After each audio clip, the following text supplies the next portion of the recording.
Собирањето на официјалните податоци за продажбата на возилата знае да биде макотрпно и бара доста работа.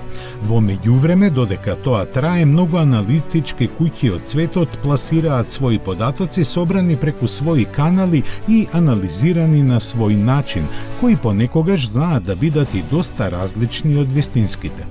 Така, се досега кружеа информации дека Volkswagen групата со продадени 9,3 милиони возила останува најголем производител во светот, пред Toyota, која има 8,9 милиони. Но од Јапонија стигнаа други бројки кои велат дека Toyota лани пласирала 9,5 милиони возила, со кои после 5 години се враќа на глобалниот престол.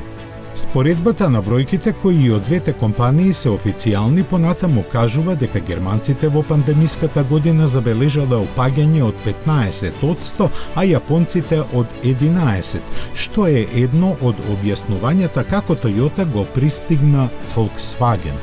На пристојно расстојание зад нив со 8 милиони возила се наоѓа алијансата Renault-Nissan.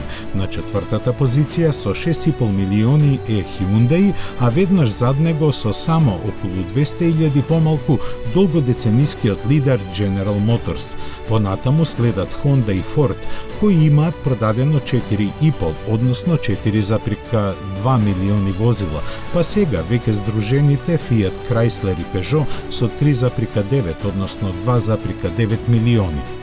Топ 10 глобалната листа ја заокружува Мерцедес со 2,6 милиони продадени возила во 2020 година.